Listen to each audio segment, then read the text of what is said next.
আমি রাসেল বলছি। কবি সুশান্ত বড়ুয়া।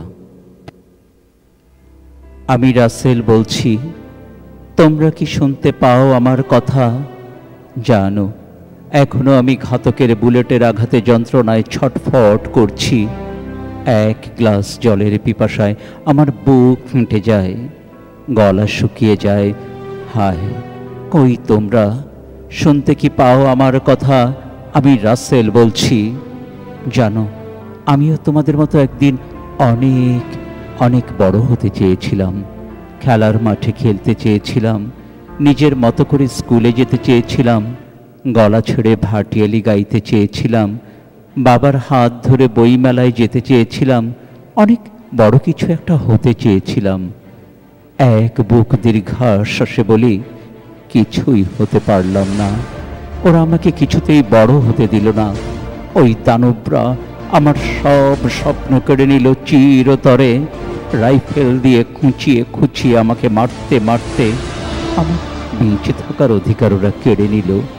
আমাকে যখন ওই সব দানব রাইফেল দিয়ে খুঁচিয়ে খুঁচিয়ে মারতে শুরু করলো, তখন আমি চিৎকার করে কাঁদতে কাঁদতে কত আকুতি মিনতি করেছি শুধু বেঁচে থাকার জন্য।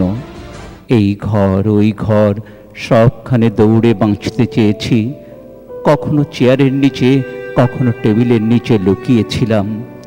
অমানুষ পশুর দল আমার পা ধরে হিঁচকে টেনে বের করে।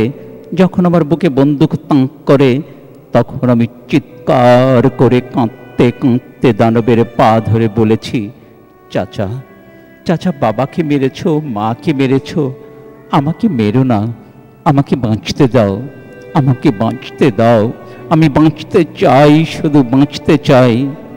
অতঃপর আমার দু চোখ দিয়ে অশ্রু গড়িয়ে দানবের পায়ে পড়ল।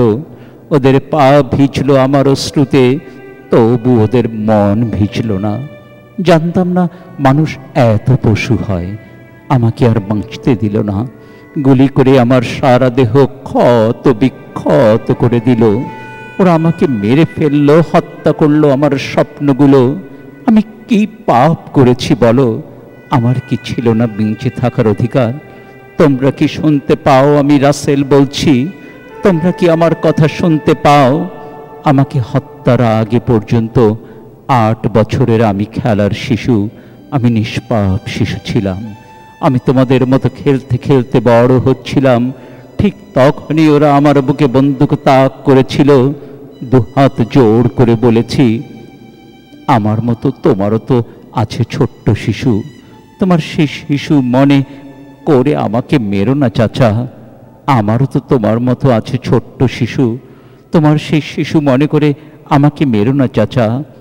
তখনই আমার মা বাবার ভাইয়ের রক্তে মেঝেতে যেন স্রোত বইছে।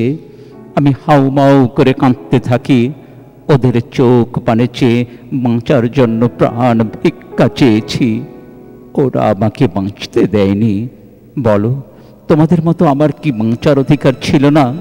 আমি রাসেল বলছি, না ফোটা ফুলের কলির মতো আমাকে ছিঁড়ে ফেললো। আমি কৃষ্ণচূড়ার মতো, রক্ত জবার মতো ফুঁকতে চেয়েছিলাম। আমাকে আর ফুটতে দিল না, আমাকে আর ফুটতে দিল না।